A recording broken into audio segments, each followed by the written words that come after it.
And in Lenox, Alabama, tonight we're having a debate, February 29th. Only comes around once every 4 years. Good. Thank you for joining us. We're in Lenox, Alabama, Dinosaur Adventure Land. You can go to our website, Dr.Dino.com. We're on a lot of different programs. Let's see, on Rumble, TikTok, four channels on YouTube, Odyssey, and the one that's becoming by far the biggest is Facebook. So go to Kent Hovind Official on Facebook. Thank you for joining us. Okay, tonight, Keith from North Carolina is an aerospace, works in the aerospace industry, and he's going to be defending the evolution theory, and I'll be countering that here. So, Keith, thank you for joining us. Good to have you with us. Got him in there? There we go. All right. Yes, sir. Go ahead, Keith. All right. So, I'd like to say hello to everybody, and thank you to Mr. Hovind for having me here with me, and thank you to the audience for supporting open discussions like this. I'm excited to see how this pans out, but before we jump into it, I want to start out with laying out some definitions and explanations that'll be relevant throughout tonight's debate. First of all, I want to define evolution. I know Mr. Hovind here likes to obfuscate things with the 6 types of evolution, but numbers 1 through 3 are the origins of the universe, and number 4 is the origin of life. If you want to debate those topics, well, that's fine, we can do that, but this debate is only on the last 2 types of evolution, microevolution and macroevolution. But I would argue that they're essentially the same thing. Take a bucket of water with blue food coloring in it and start dripping in some red food coloring. Each drop is a microevolution, but which specific drop makes it change from red to purple, or blue to purple? There's not one. It's a gradual change, so it's practically an impossible line to draw. But eventually you'll just have to pick a point and say, now it's purple, and that's macroevolution, essentially. From one life form to another by very small differences in genetic code between each generation that gets passed down, so that when you look at the big picture and compare the original form to the current form, they have vast differences, even though no single generation produced any noticeable change. And he can try to straw man it and say it's a rock turning into a whale or a cow giving birth to a dog, but all that does is either show that you, A, don't know what you're talking about, or B, you're being deliberately deceitful. And if it's the former, you've done hundreds of these debates before, so you have no excuses not understanding the concept. And if it's the latter, then you've probably been, in my opinion, studying the wrong parts of the Bible. I made a give Job 13:5 a whirl. You can bring out your pacifiers and your SpongeBobs, and you can make believe and say that evolutionists think that one day a cat grew from an apple tree, and I could bring out a handwritten note that says everything on this sheet of paper is the true word of God, and humans are a type of bait. And then I can make equally dubious claims that creationists believe that Jesus and Poseidon parted in college, and that's why Atlantis sunk. It's absurd, and literally no one believes that, and comments like that do nothing but muddy the waters, create division, and squash curiosity. But maybe that's your goal, to suppress free thought. I mean, that's essentially the message provided in Proverbs whenever the Bible says, trust in the Lord with all your heart and lean not into thine own understanding. Trust the Bible, not your senses. Don't think, just believe. And I mean, it's not wrong. The Bible does make a lot of sense when you don't think about it. But anyway, the last thing I want to define is theory. Although Kent already knows this, he often pretends not to. So I want to make it very clear right from the beginning. You see, in a day-to-day conversation, a theory is just an idea, a possibility, an educated guess. In science, however, that would be called a hypothesis. To become a theory by scientific standards, you have to have a plethora of empirical evidence supporting your theory, and it has to explain the world around us better than any other theory. Theories can be refined and improved given new evidence, which is why it's just a theory.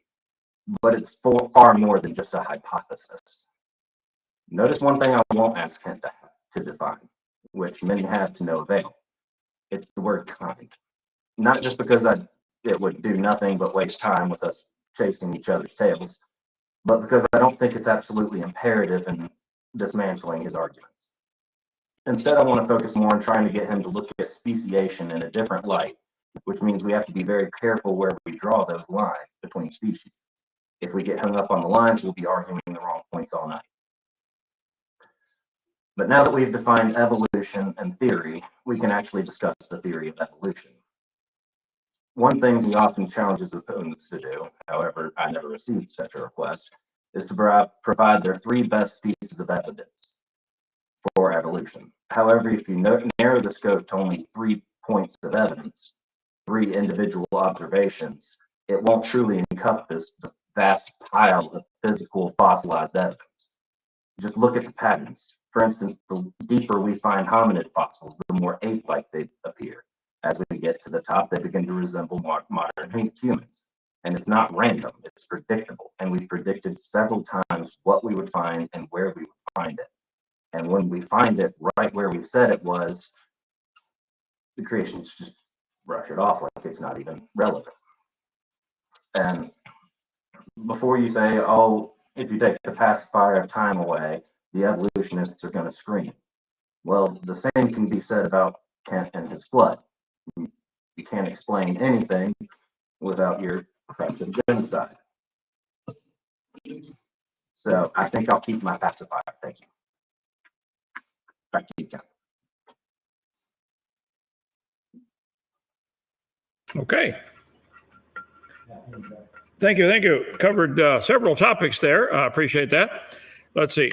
You said you would like to know where the line is between macro and micro, or macro and micro evolution. Let me get my slides up here. I didn't realize you only took 6 minutes. Hang on, let me reset my clock here. Okay. I would say the line between micro and macro evolution is evidence. We all agree variations happen within the same, what anybody would call the same kind of animal. There's a lot of variations. Does it go across that? Well, you said, by adding drops of color to where does it change from red to purple? Good illustration, okay?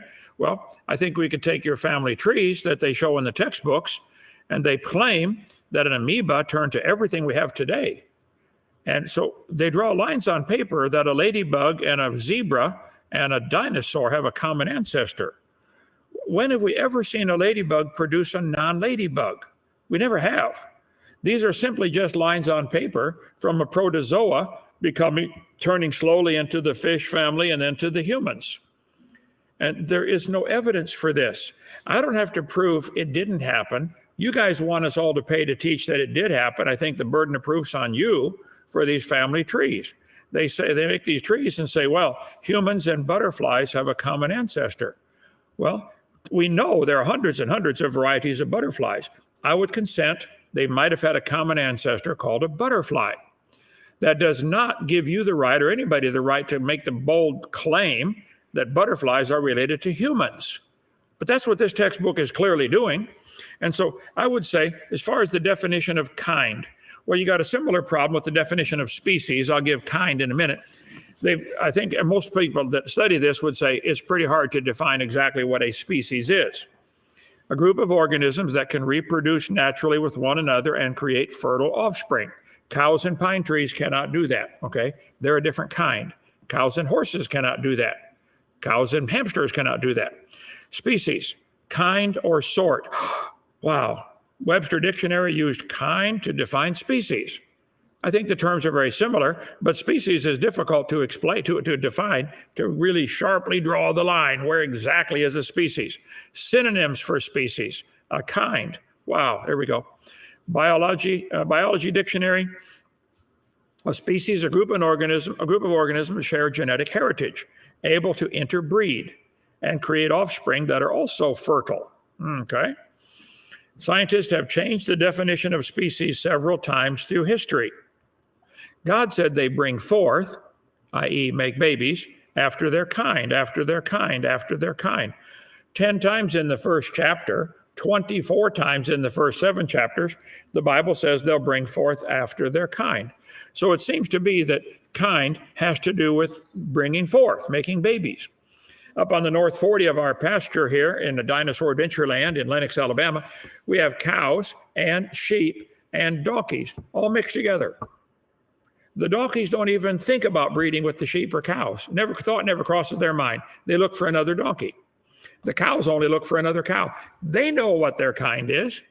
And this whole idea of naming, kingdom, phylum, class, order, family, genus, species, the whole classification system is man putting his classification on the animals. The animals don't care how we classify them. They know what their kind is. People are real paranoid about classifying their tools. Let's put all the hammers in one spot, all the wrenches in one spot. The tools don't care where you put them. It's the human who cares. And we've decided to make classification systems and classify them. God said 26 times in the first 7 chapters, if they can bring forth, they're the same kind. So I think we would agree horses and cows cannot bring forth babies. They are a different kind. Now, how many kinds? Well, they now estimate, let's see, there are 450 breeds of cows in the world.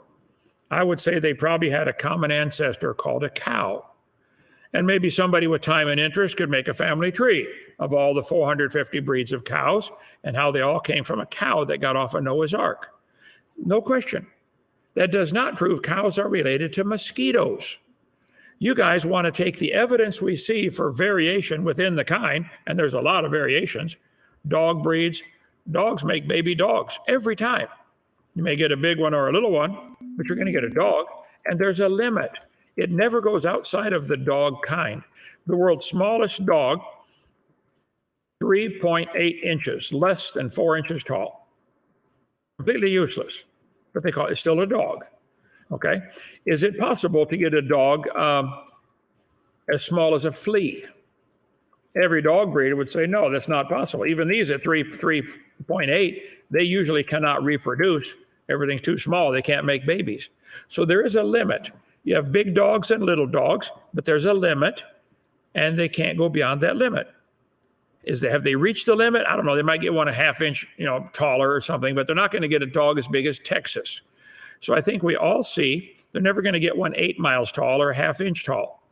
So yes, there are variations, no question, Keith, I agree, but they're limited. And what's the limit? Well, there are biological limits, physical limits, genetic limits.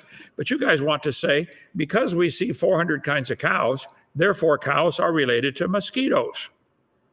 That's not science. That's all I say. I say you guys are welcome to believe all these family trees, draw all the lines on paper you wish. I don't care. Don't claim it is science, and don't make everybody pay to teach that in school. That's not science. This is somebody's religion. They believe everybody came from a protozoa, okay? Believe all you want.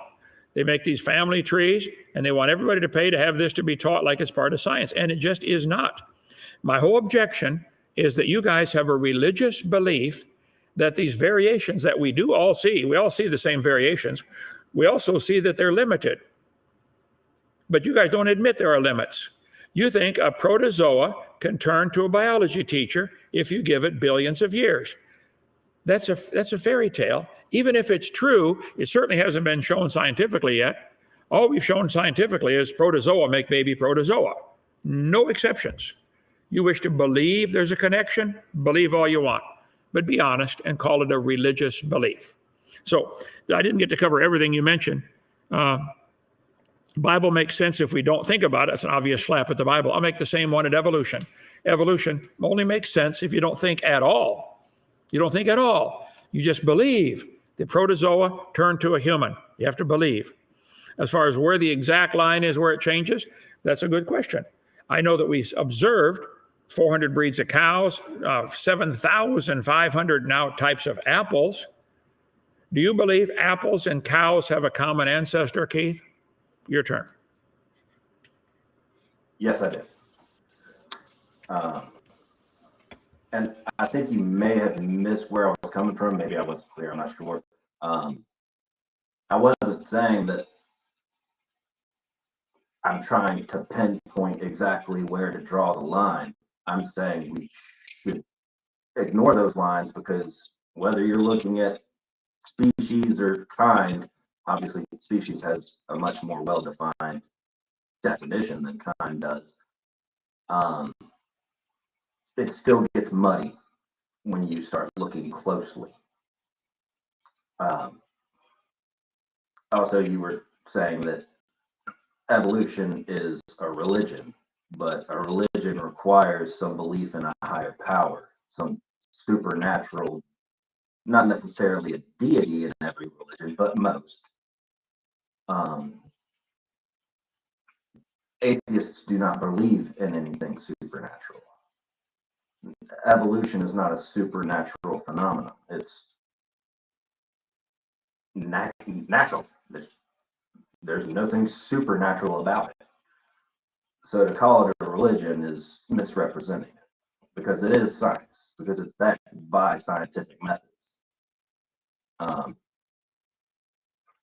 You also mentioned that you're not trying to put your religion into school, yet PragerU videos are now being shown in Florida schools, and they're not going to stop there either.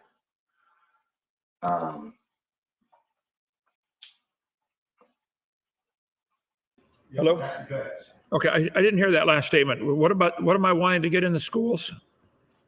PragerU videos, the Christian propaganda videos by Stephen Miller. Okay, I still didn't follow it. One at a time. What did he say?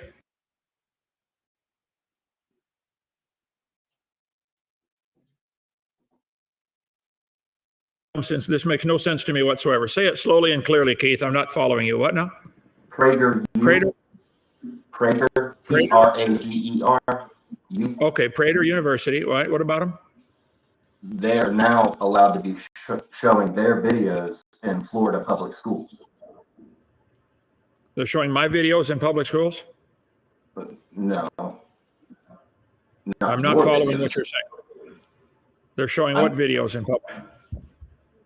Stephen Miller's Christian videos are being shown in schools. So there are creationist videos and creationist material being shown to children in public schools. Good. So good. it is I think taxpayer funded. Well, kids ought to see all sides of the issue. If I said nobody I'm made not this, against that. Right. But it should be presented as what it is.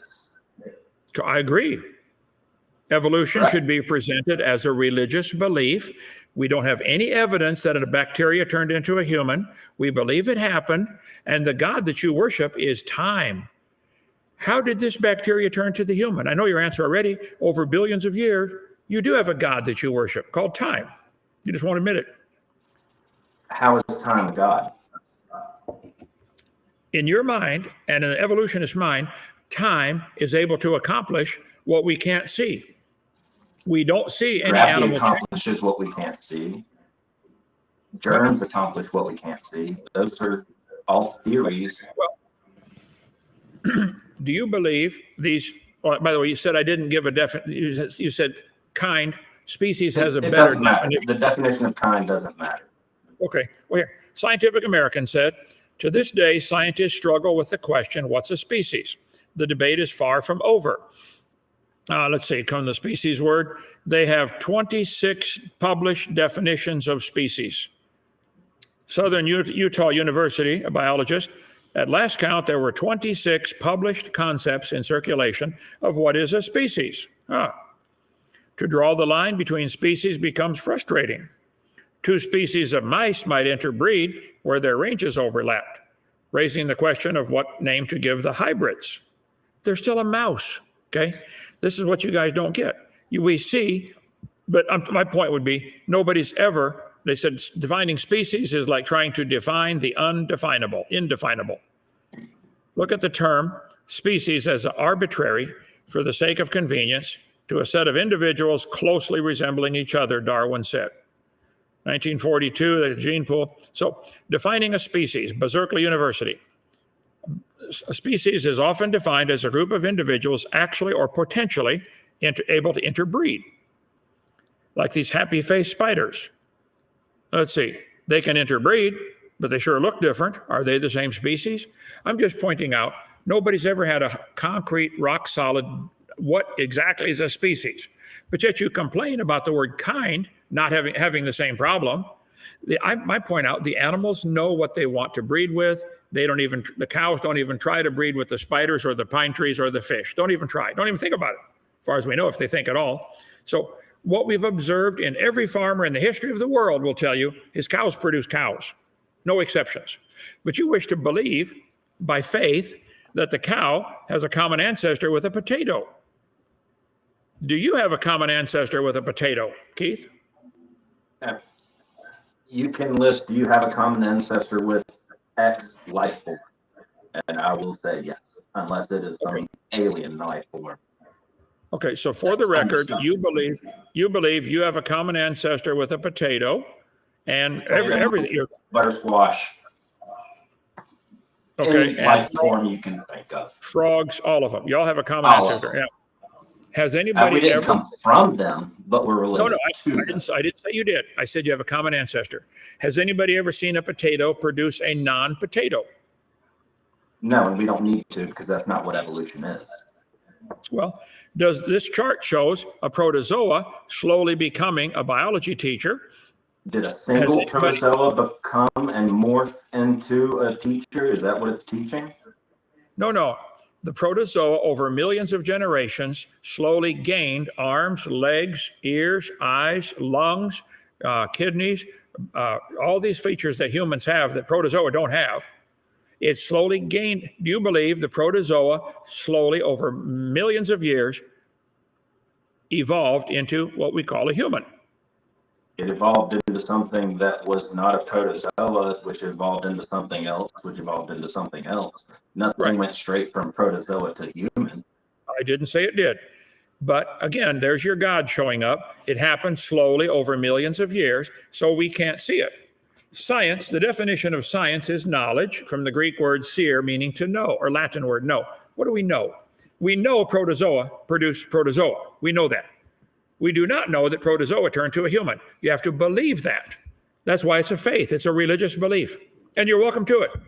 But don't call it science. It's not science. Evolution is a religion you take on faith. We don't see any of this junk happening. You can believe it all you want. 366 varieties of hummingbirds. I agree. That doesn't prove they're related to pine trees and ladybugs. So I just resent you guys making all of us, we're all having to pay for your religion to be taught in our school system. That's wrong. And I'm going to do everything I can to stop that.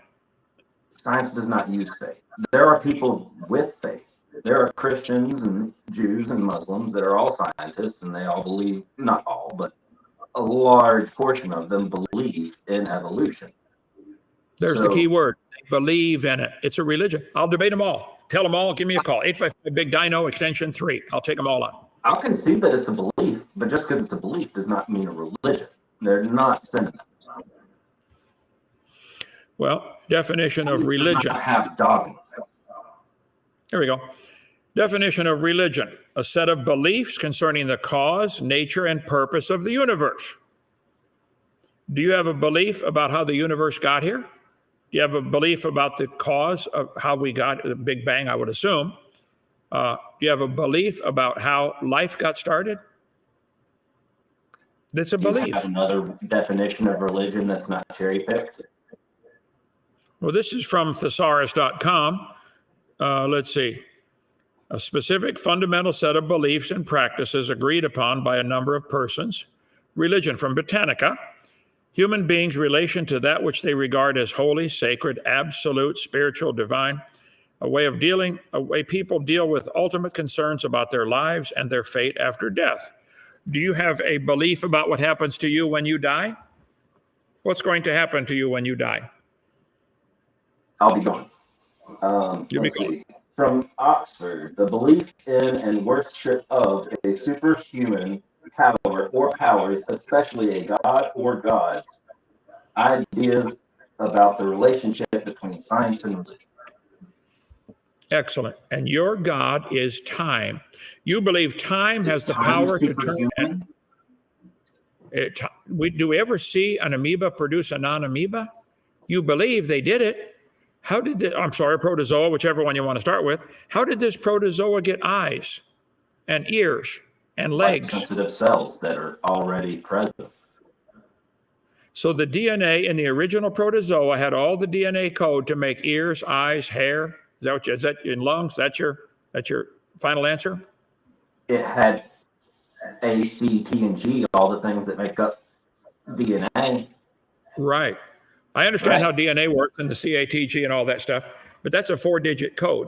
Our computers work on a 2-digit code, zeros and ones. The 4-place code is a bunch of times more complex than that. And the code just to make you, Keith, your DNA, if you took it out of every cell of your body, unwound it, tied them together, your DNA alone would go across the solar system twice. That's the code required to make you. And you believe it happened by chance with no designer, just with time and mistakes. Genetic mistakes, mutations, are going to add information to change it from a protozoa to a human. That's not science. That's a religious belief. You take that on faith. And don't get hung up on the word religion. Okay, you take it on faith that a protozoa can turn to a human. We never see a protozoa or bacteria or any single-celled creature do anything other than produce more single-celled creatures. Are they exactly the same as the ones that produced them? Well, you may get a variety of protozoa. I don't know how many kinds of protozoa there are. Maybe a few hundred. It might get to the point where it's kind of a fine line on, is that still a protozoa? Well, do we ever see it produce something where somebody says, hey, that's growing legs, that's getting eyeballs, that's getting a hearing system, a skeletal system, a muscular system, digestive system, reproductive system? We don't see this. There were the lizards that developed the necessary digestive system to begin eating plants, and that happened in the span of 50 years. So yeah, we have seen new traits, new abilities form. I think a lot of people have studied that. No, I think a lot of people have studied that and say they didn't get new information. I suppose you could learn to live on termites, different countries of the world. Do you think there's new information? They already had information. Well, they already had a digestive system. It now just has something new to digest. I don't think that's new information. It's adapting to an ability to. What now? It has a whole new valve to process the. A whole new valve? I don't understand what he's saying. Yes, in its digestive tract that allows it to break down all of the plant material that. Okay, so your ancestors had no ability to do. So are you claiming that this lizard did not have the bowels, the small intestine, large intestine to digest anything? It has new bowels? It only digested insects, or its ancestors only digested insects, but it developed the ability to also digest plant material. Right, but the ancestors already had small and large intestine like we do. They just now can digest a different different food source. I don't think they're developing anything. The only way you can do that is by adding new traits, adding new information. Protozoa don't have any intestines at all. None. Okay. Humans do. 20-foot small intestine, 5-foot large intestine. Where did this information come from? Intestines are really complicated. Well, they're wrinkled up. Types of mutations. You have point mutations. You have relocation. Okay. Point mutations are going to take existing information and switch it around. I can switch around the letters of the English alphabet from a word and make new words. Can I switch around the letters and make Chinese? No. Switching around existing information in a protozoa is not going to give you an intestine. Well, in the English language, you've got 26 characters. We're only working with 4. Right. So there's a lot less combinations you can have with 4 rather than 26. Sure. And is it your in order to change from, if I wanted to become a chimp or produce some chimp in a lab with my DNA, all I'd have to do is tweak the differences in between a human DNA and a chimp DNA, and you find all the differences and you switch them using the same processes that nature does by point mutations or flipping the bases or translocation from one area to another and implanting it over here. And now you've got a whole new genetic sequence. So there's no really new information. It's like comparing your computer code analogy. Right. it's all ones and zeros. So in order to turn Microsoft Word into Microsoft PowerPoint, you don't have to put in any new information. You just have to change some of the ones and zeros in like just right, and you got no problem, PowerPoint. huh? Okay. Well, I think you have two faulty assumptions. You're assuming that mutations make something new and better. That hasn't been observed. What? I'm just not understanding what he's saying. It's not always better. Many times it's worse, but those get weeded out very quickly. I would say every mutation we've observed is worse. No one's ever seen a mutation mutations make things that are worse, harmful, or fatal, or neutral. They do nothing. Pentadactylism are pretty good piano players. Pentadactylism, 10 fingers, you mean? Why not? Yeah, well, 11. Well, I like having it. Okay, the DNA code in your body that allows you to bend your finger. If you were going to make a robot and you want the robot to bend its finger like this, you want it to put a different amount of tension on the flexor muscles and have the joints. The code to make a finger bend for a computer, for a robot, was probably tens of thousands of lines of code, especially if you want that thing to do a different amount of pressure. Let's grab slowly. Let's not squeeze the glass and break it. Let's just gently hold it. The code to make a robot hold its fingers around a cup would take tens of thousands of lines of code. Humans have the similar code that allow us to bend our fingers. Monkeys probably have the same lines of code because they do the same thing, bend their fingers. That doesn't prove a common ancestor. It proves a common designer. That's all. It's a cool design. Millions of lines of code to make a human. Trillions, quadrillions.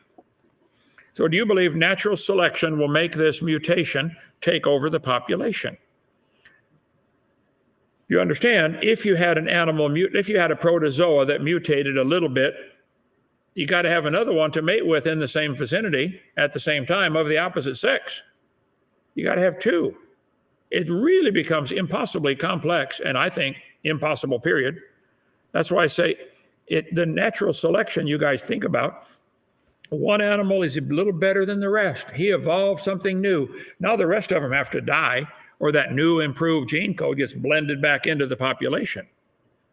So evolution's a religion of death, that's all. It's not life. Mutations are the source of material in populations. Darwin thought it's a fact that all animals and plants are related to each other. It's not a fact, it's a belief. You've never seen a human produce a non-human or come from a non-human. Where's mutation happening today? Most even famous evolutionists like Pierre Gross would say, no matter how numerous they may be, mutations do not produce any kind of evolution. Introducing radiation to cause mutations causes all kinds of problems, all kinds of infections. Nobody's ever seen a good mutation. I'd like to see, what's the best one you know of that we could count as evidence that would turn a protozoa to a human? You want us all to teach that protozoa turned to human. You think this chart is accurate. I'd like to know what's the best example you have of a good mutation. I would say the mutation that allowed the single cell organisms to clump together. That's a pretty good one. Single-celled organisms clumping together to make a colony is not becoming a new organism. Humans clump together and make armies, they make cities, we're still individual humans. Do those cells that clump together to make a colony, do they now have reproductive organs where the whole colony can mate with another whole colony and produce another whole colony? Or do they all go back to single cell? Because it's not at that stage yet. It hasn't happened yet. But you have faith that it will happen if we give them long enough, right? Well, it did happen. How do you know? Because we're here, right? Evidence. Well, that's what I'm asking for. Where's the evidence?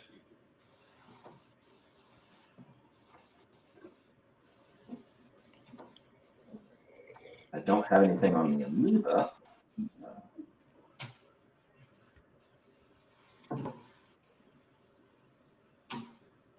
But I don't see how you can look at that and not say that we're just another animal.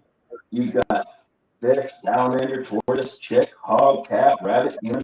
You go back up to the embryonic stage, pretty much identical.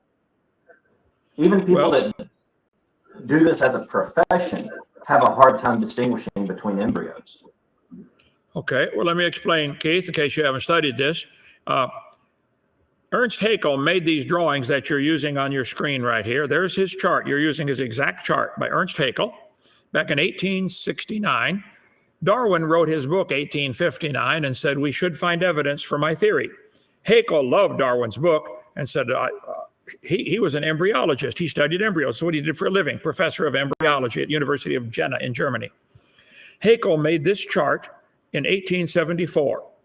His own university held a trial and said, Haeckel, you're lying, okay? This chart is baloney. On top, Keith, are Haeckel's drawings. Underneath are actual photographs from an embryologist, Dr. Richardson, in, where was this at? One university in St. George Medical School in London. He took photographs of those same creatures. What you showed is drawings made by Haeckel, and they're fake. He admitted it. His own university convicted him of fraud. He said, I should feel condemned, but hundreds of other biologists lie under the same charge. He lied. Haeckel's drawings are fraud. I'm shocked that you would use that as evidence for evolution when it's been proven wrong for 150 years. That's not evidence. What's your next best one? You're saying that embryos don't look like that. I did not understand what he said. I'm saying you're saying that embryos don't look like that. Correct. I'll show you on top, right here. The top row is Haeckel's drawings. The bottom row is actual photographs. Yes, the salamander embryo does not look like Haeckel's drawing. The turtle embryo does not look like Haeckel's drawing. The rabbit embryo does not look like Haeckel's drawing. He lied. The drawings are fake. Try again. Give me your next best one. Okay. This one is from Britannica. What's going on? Joe, shut it off. We got background noise here. Embryology has been proven to be not evidence at all for evolution. There's plenty of stuff on that. They're still teaching it, I know, and it's sad. They should not. Those little folds of skin that they're claiming are gill slits on this biology textbook. Here, I'll show you. If you want to know the truth about them, I'd like to know truth. That's all I want to know. Those folds of skin develop into bones in the ear and glands in the throat. They never have anything to do with breathing. The fish has folds of skin. They develop into gills. The humans do not. They become the bones of the ear, the stapes and incus, and glands in the throat, thyroid. They never have anything to do with breathing. So don't use that as evidence. Don't teach that to anybody else, okay, that's evidence for evolution, because it's not. If you got real evidence, I'd be glad to see it. But Haeckel lied. There's his drawings. On top are actual photographs. He lied. But they're still teaching that. And I'm sorry, you probably paid to get the education to learn that. So ask for your money back. Let's see.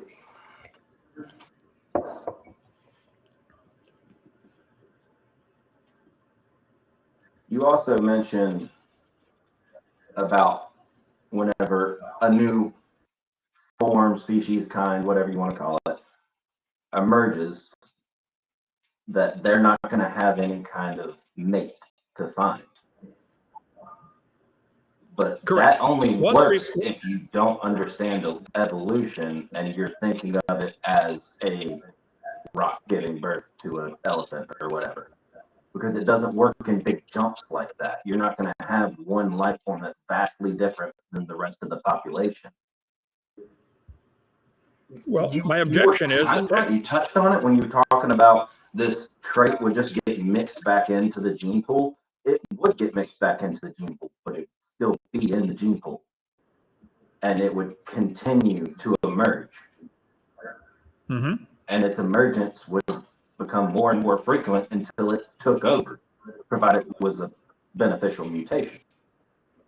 Even though it's a very minuscule mutation. Right. That's a great story you told, but it's not observable science. Nobody ever sees this happen. You can imagine that it happened, and you can imagine you got billions and trillions of years for it to happen in. But again, science is what we can observe. I agree there are Well, family it's not trees of gonna happen humans. within one person's lifetime or two people's lifetimes or 100 Okay. people's lifetime. You're not going to see major change like that without the long periods of time. That's why I said your God is time. Well, I can't drive to California in 13 seconds, but that doesn't mean I can't drive to California. Correct. So if somebody's able to drive takes step by time. step to California, I agree. I've driven to California a couple times. I don't want to do it again. Okay. But this textbook shows, look at this, boys and girls. See this chart right here? I'll draw it up for you. There's the chart they use. Millions of years. Okay. I agree there's a family tree of frogs. 7,371 now described species of frog. Probably had a common ancestor called a frog. And I don't know how many kinds of snakes, whole bunch. And they teach the kids, they all go back to a common ancestor. This chart that's used in public schools all over America and all over the world says cows and hummingbirds and frogs and fish have a common ancestor. Say it loud, boys and girls. An octopus is my 325 millionth cousin, and I'm proud. This is propaganda. This isn't science. Nothing but propaganda to teach a religion called evolution. These family trees do not exist. All we see is cows make cows. Amoeba, bacteria, have an 8-hour generation time. You say you can't see it in one lifetime. Well, let's use bacteria. They can get born, grow up, get married, have babies in 8 hours. In one day, you can see 3 generations. In one scientist's lifetime, if he was to study it for 50 years, take 50 times 365 times 3, he gets a whole bunch of generations. We still only see them make bacteria. Protozoa only make protozoa. Amoeba only make amoeba. We don't see it happening. But you want to believe, and you're welcome to believe it, that the protozoa slowly turned to a biology teacher. I'm saying, great, believe that if you want, but that's not observable. Science is what we can observe, study, test, and demonstrate. We don't observe protozoa produce anything except baby protozoa. Everything you said tonight is what you imagine happening slowly over long ago. We can't see it now because it happened too slow and long ago. A lot of fairy tales start off that way. Long ago and far away. That's all you've got is another fairy tale, Keith. I'm sorry. Another fairy tale. It's not science. My throat is hurting. I don't want to go too much longer. I've been talking for 2 days straight here. Any other evidence you want to give for evolution? Well, you've got the fossil record. You've got the geologic One problem, which I topic know at a those time. are all buzzwords for you. Well, hold it. Let's go one at a time. I agree. Fossils, there are lots of fossils in the ground. I have a huge fossil collection in my museum. Here's a fossil fish, okay? All we really know from any fossil is it died. You could not prove it had any children at all, let alone different children. Well, okay. I believe this fish probably had parents. That I would agree. I don't think I could prove it had babies. I certainly could not prove it had babies that lived or babies that were different. But you can prove that species of fish reproduced. I don't know that this one reproduced and had babies at all. Not that specific fish, that species of fish. I don't even know that. It might have gone extinct. This might have been the last one. All I know is we found it in the rock. That species must have reproduced or it wouldn't exist. Well, no, it must have had parents.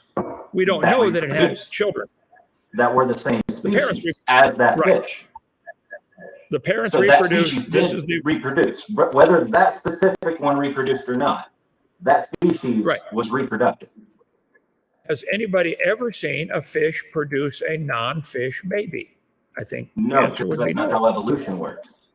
It's going to keep producing a fish until it gets to a point where you kind of wonder, is that still a fish? Can we still call that a fish? And then it'll keep going until it's like, yeah, no, we can't call that a fish anymore. Well, again, you're off into imagination land. You just use the word farm, F-A-R-M, fish, turn to amphibians, amphibians turn to reptiles, reptiles turn to mammal. This is the evolution propaganda.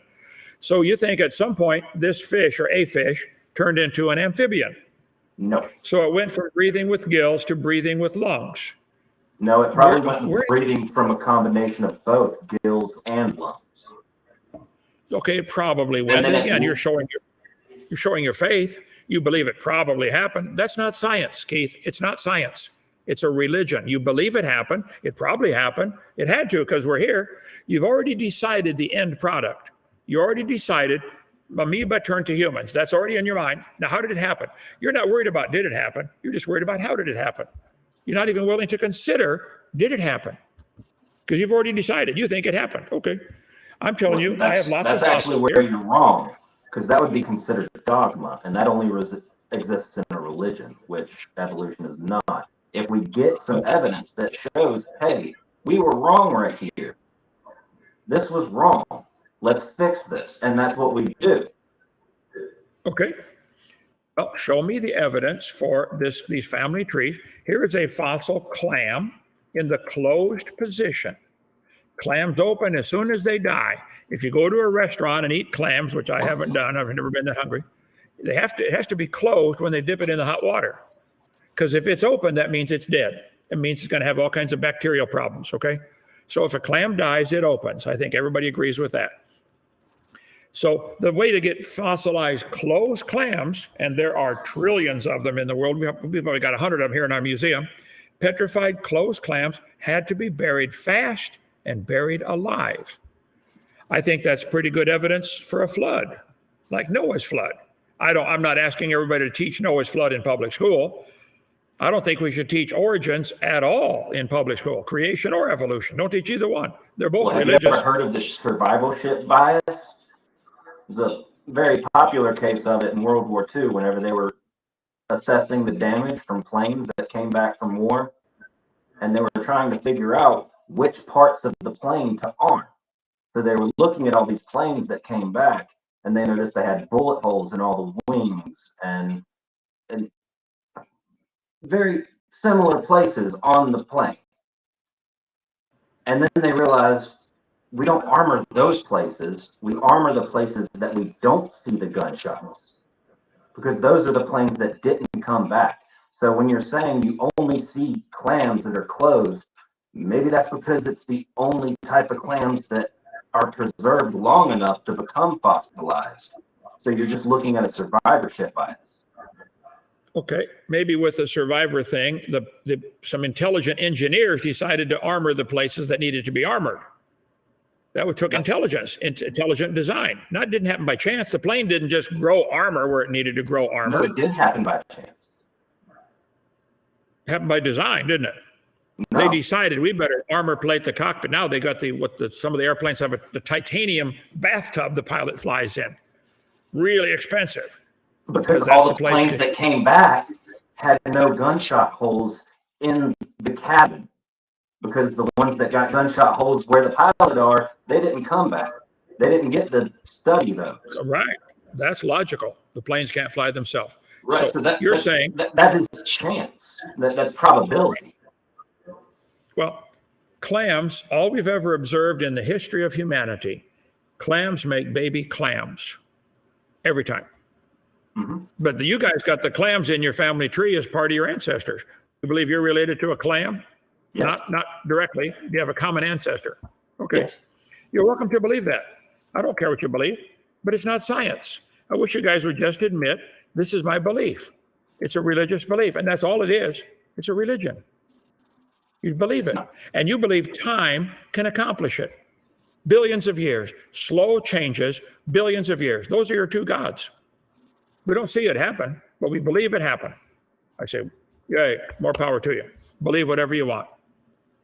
But I don't think tonight you've presented any evidence for evolution, except stuff proven wrong 150 years ago. Not true. So give me your next best one, and we got to quit. I can't hardly talk anymore. Come on down to Dinosaur Adventure Land. We'll put you up in one of our cabins, show you around. We can have the debate right here. My throat will be better by then. We've had a couple evolutionists come down. I offer it and invite them. We'll feed you, house you. No, don't charge nothing. We'd bring your whole family. Come on down. We'd love to have you, Keith. I'd like to see you give your heart to the Lord. Get saved. Because the path you've chosen not only is wrong scientifically, it's really going to be bad for your judgment day. If I'm right, this is Pascal's wager, if I'm right and you're wrong, you're in trouble. Now, if you're right and there's no God, I haven't lost anything. I'm going to the We're grave right both next to wrong you. and the Islams are right. Okay, maybe so. Bunch of different religions, and evolution's one of them. It's not a science. You have to deny thousands of gods in order to call yourself a Christian. Oh, I agree. I think all the rest of them are wrong. I'm right. just denying one more. Okay, that's the one you better not deny. Says Like that one bullet hole in the wrong place. Whew, that's going to be bad. Okay, now, what other evidence do you have for evolution? I think that's what the topic of the debate is. Geologic column. Okay, thank you. I would say there is no such thing as a geologic column. None. Does not exist anywhere in the world. I taught earth science 15 years. So maybe you can finally answer the question. I've asked hundreds of evolutionists to answer this simple question. They always avoid it. You claim the layers are different ages and the top layer is younger. This geologic column was made up in 1830. They claim the top layer is younger. Okay, where did all the material come from for that top layer? Did it come from outer space? How can the layers be different ages? My contention is every speck of dirt on the planet is the same age, whether it's 6,000 or 6 trillion, it's all the same age. If I shuffle a deck of cards, the top card's not younger. They're all the same age. If I tip these sand art toys over, they'll make 10 or 15 or 20 different layers. The layers aren't different ages. It's all in here at the same time. I keep asking, you claim the layers are different ages. Would you please tell me, where's the top layer coming from? Why is the Holocene only 10,000 years old, but the Cambrian is, billions of years old? Where was all that Holocene dirt sitting for billions of years, waiting to land? Well, you say this hasn't been answered yet, but Nobody's I've ever actually answered. Heard people answer it for you. Okay, will you answer it one more time? Does it come from space? Some of it, we get pelted from space with microscopic things that, they burn up in the atmosphere, but where do they end up? Still in our atmosphere. Do you think there's enough? You've got plenty of stuff coming up through volcanoes, and volcanic ash coming down, varying things with rapid sedimentation, which easily can create fossils, which many of them are found in fossilized ash.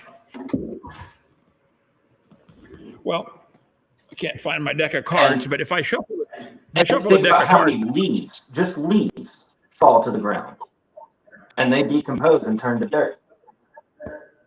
And all the dead animals and dead bugs and dead birds and everything, all the death, they rot and become dirt, layering on top.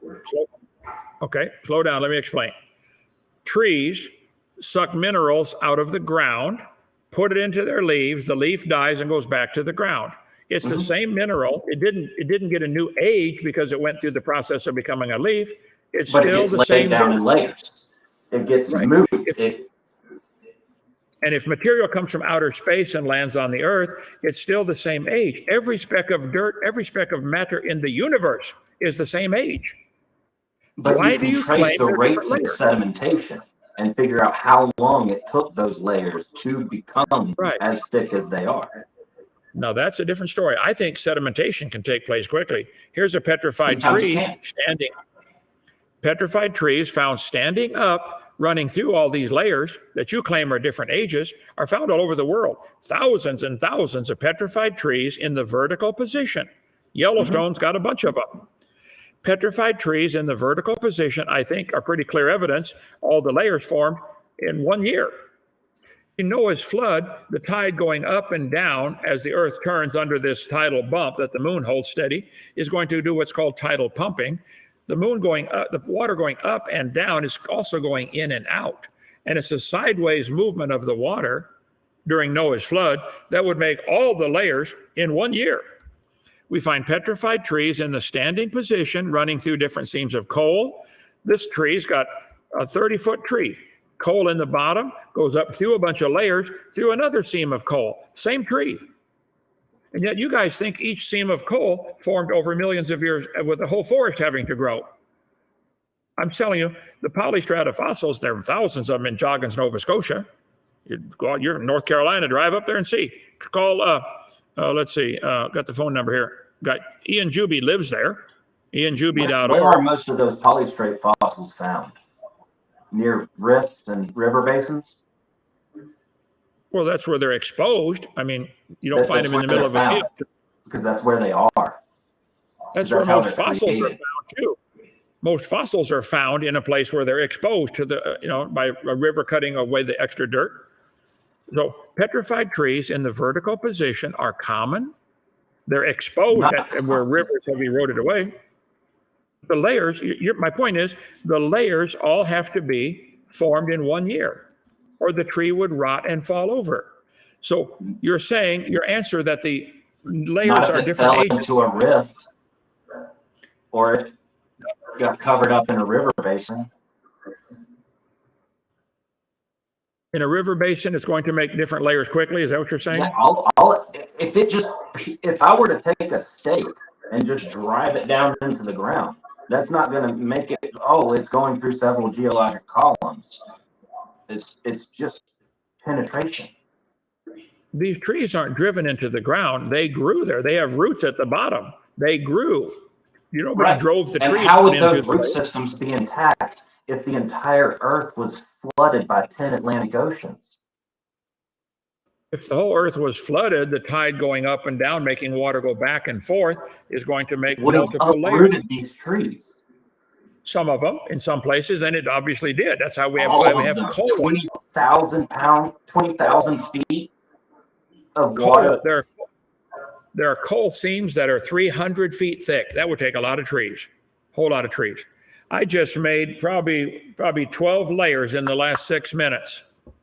This bottom layer is 18 million years old. Now this one's only 12 million years old, and this top one's only 3 million.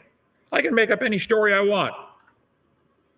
And it's not true about these layers. These layers are, every speck of sand in here was put in here at the same time. There's no different age for the sand layers.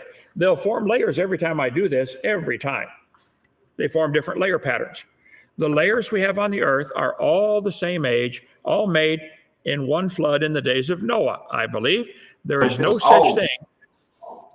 If it was a rapid rush of sedimentation, just completely. No. Noah was in the ark for a year. That tide going up, down, is also going in, out, hundreds. That would be very violent. In some That places, would be it probably violent was. currents. Yeah, it probably So was in some how places. would you get very fragile insect wings, perfectly fossilized, undamaged, if you had mudslides of sedimentation just ripping through things? You're not going to have any insect wings fossilized. Right. In those places, right. Those places where it was real violent, it probably didn't make any insect fossils, but other places it was probably calm. I bet there's storms. I think I lost you. Be typhoons going on. Wow. There's a typhoon. Yeah. Doesn't affect Lenox, Alabama. We can have a hurricane in Lenox that does not affect the people in North Carolina. So but a global flood would affect it globally.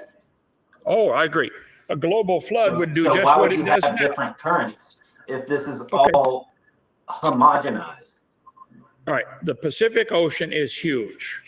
There are places right now on the Pacific where they're experiencing violent storms. There's other places on the bottom of it. What? Do you have any trees standing at the bottom of the Pacific Ocean? Oh, I don't know.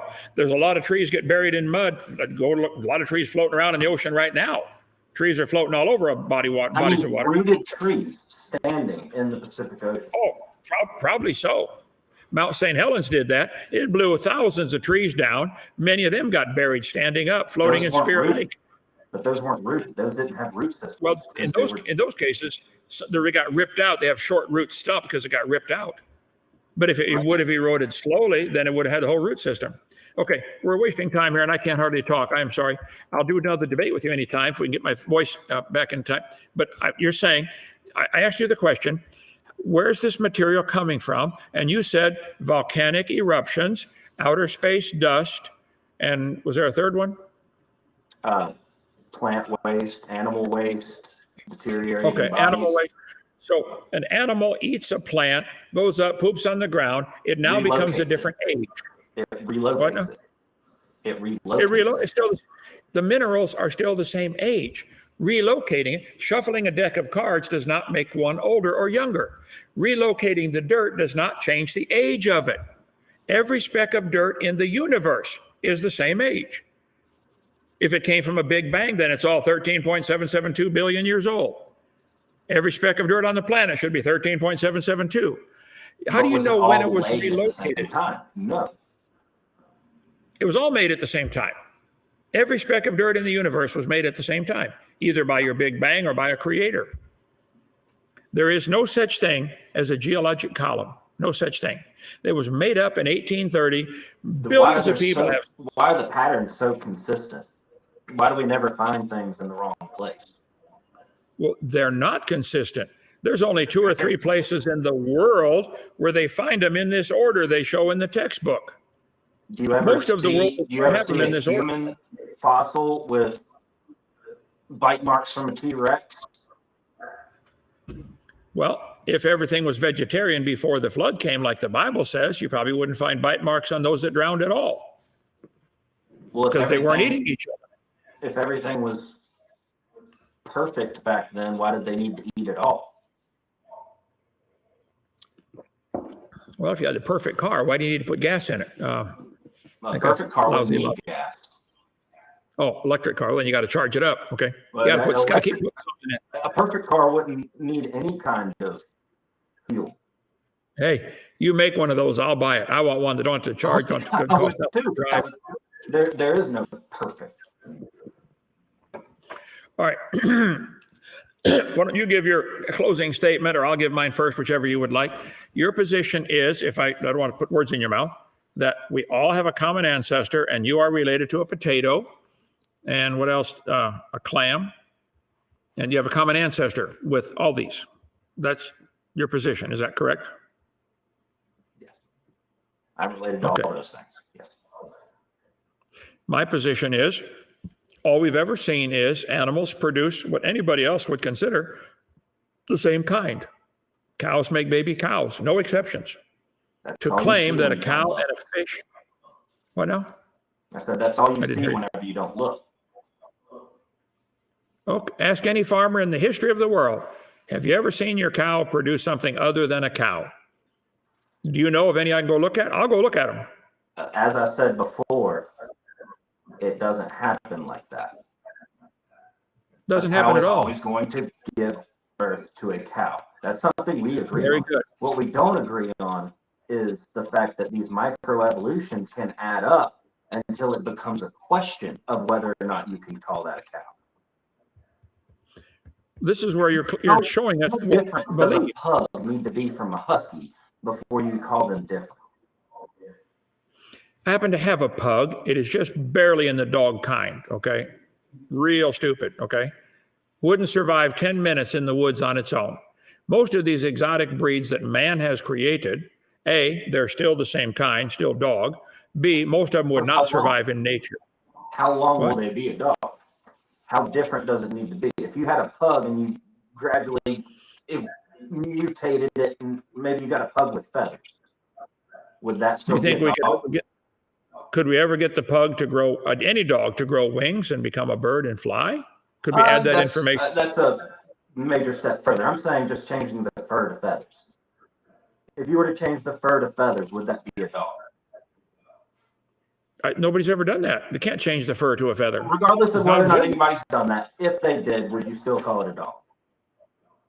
A feathered dog. If they did put feathers on it, they would. Who's doing this? This is intelligent people. Doing it. It's just a. Well, you're making up a silly story. If I said, well, if elephants could fly, what would you say then? Don't stand under them when they fly by. You know? It's called a thought experiment. I can't understand. Would you call that a different kind? Would you call an elephant that could fly a different kind? I would. Okay. Call it whatever you want. My point is, what science is supposed to be is what we can observe, study, test, and demonstrate. To show a kid a chart like this and say cows are related to hummingbirds is criminal. They should not do this in a public school. Private school can teach whatever they want. The Muslims can teach what they want in their school. The Catholics can teach what they want in their school. But if we're all going to pay for it, this is criminal to teach this. And to say that you're related to an octopus, this has no business being in a public school. None. It's not science. To say that your 325 millionth cousin was an octopus. This is propaganda, nothing else. But you Keith, still you have never a really closing answered my question. Would a feathered pug be a dog, in your opinion? I think it's a ridiculous question. Would a feathered elephant be an elephant? You answer that one. I think you're just dodging the question because it paints you into I think it's a dumb question. Okay, real dumb. Okay, we don't see, it doesn't happen. We don't see dogs produce feathers. Why would you make a statement like that? I'm not dodging the question. It's a silly question. We see dogs produce dogs. They now have 339 recognized breeds of dogs by the American Kennel Association. They're all dog. Nobody has seen. It's very easy to do genetic manipulation and change from scales to feathers. So, or It's feathers to easy. scales. So let's say they did some CRISPR stuff and had a chicken with scales. Well, chickens already have scales on their legs and feathers on their but I'm body. saying whole body. It's adding how many scales they've already got scales on their legs. Right, but Do chickens have? How about get chickens that can breathe underwater? Gills. okay. Make me one of What those. if we did that? Good. Make me one. Can you make one? Chickens that can breathe underwater. But Can anybody make one? If it were made tomorrow, would you call that a chicken? No, that would be something new. If a bunch of scientists had to do it, that wouldn't be evidence for evolution. That'd be evidence it takes intelligence to make those changes, wouldn't it? But how would the scientists do it? They would change the genetic code. What if the mutations changed the genetic code? We don't observe this happening. You're making up a fairy tale. What if? Right, This isn't because I'm science. trying to get you to see the logic of it, that you're trying so hard to dodge. It's not logical. It's not logical that you get a magic flying carpet. What if Aladdin really could fly on a that's not carpet? logical, Oh, you say because that? you're talking It doesn't about happen. magic. Now you're getting into biblical stuff. I'm talking No. about evidence. The evidence is there are 339 recognized breeds of dogs. The evidence is dogs have always produced dogs. Man selects one to survive with a trait that he likes, artificial selection, natural selection, both work fine. They only select what's already there. You're never going to select a dog that can fly. That's not in the gene code. I can't talk anymore. I am so sorry. Schedule another one with him. And let's have another, if you want, round two. I would like to see your best evidence for why we should believe a dog and a banana have a common ancestor, or you have a common ancestor with a potato. Why would you believe that? Can you do that? You want to give contact information if people want to contact you, or would you rather not? Yeah, I believe you have my email. Well, I mean, if anybody else wants to schedule you for a debate, I give mine all the time. There's my address, BIG-DINO.com. My address, my phone number. I'm not ashamed of where I live, but. Right. Well, I've got my YouTube channel that I've actually just now started. The Faithless Heathen. Supposed to be doing questions a half hour ago. I am so sorry. Call some questions up. Let Keith talk for a minute, or I get my throat back under control. But I've got my new YouTube channel, The Faithless Heathen. The Faceless Heathen? The Faithless. Without Spell faith. it. I can't. Oh, without faithless. Yes. You are Faithless. faithless. You have more faith than you realize. Okay. You have a lot more faith than I have. You believe a bee bucket to a human. That's a lot more faith than I got. You believe in dragons and witches and wizards and giants. I do. That's in the Bible. Okay. All right. Question. Here's one for you. Shofar says, how do evolutionists explain free thought? Go ahead. How would you explain free thought? Free thought. Thoughts are just firing of neurons. I mean, if you had some sort of omnipotent God, there would be no free thought, because he would already know what you're going to think before you think it, and therefore you can't think something else and prove him wrong. He already knows what's going to happen, so it's predestined.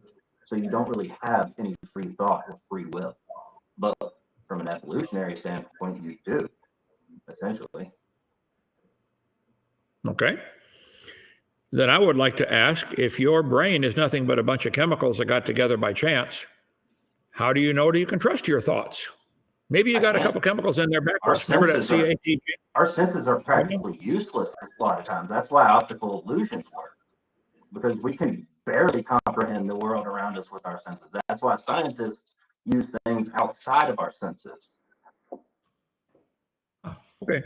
Next question. What do you have there, brother?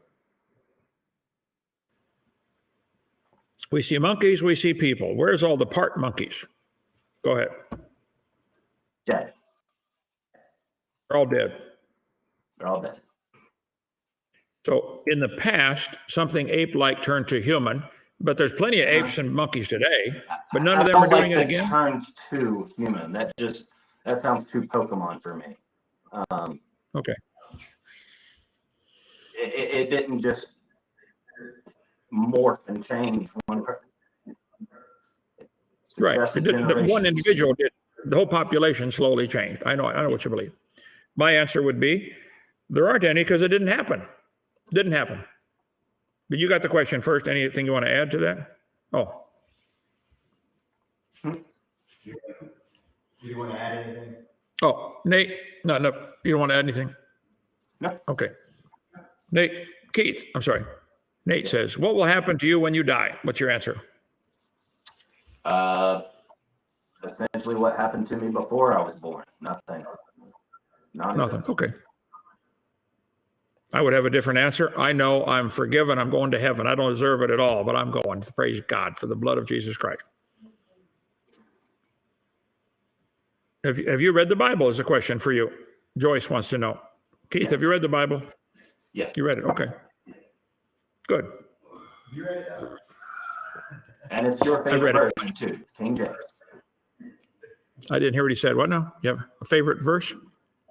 Favorite version. Oh, King James. Yay. Now you're getting there. Okay. Can you find a two-celled organism? Jim wants to know. Keith, where's a two-celled organism? A multicellular organism? Oh, no, a two-celled. I'm not sure I followed the question. I can't understand what he said. I'm not sure I followed the question. Two-celled. Can you find a two-celled organism? Yeah, that'd be a multicellular organism. There are plenty of those. No, there's colonies that get together. A two-celled organism. We know there's lots of one-celled. We know there's lots of multi-celled. He's asking, where's a two-celled? Fair question. Okay. Or did it go right? Did it go from one to millions collectively all at one jump? No. Okay. So where's the two-celled? All one jump. Okay. So where are the two-celled organisms?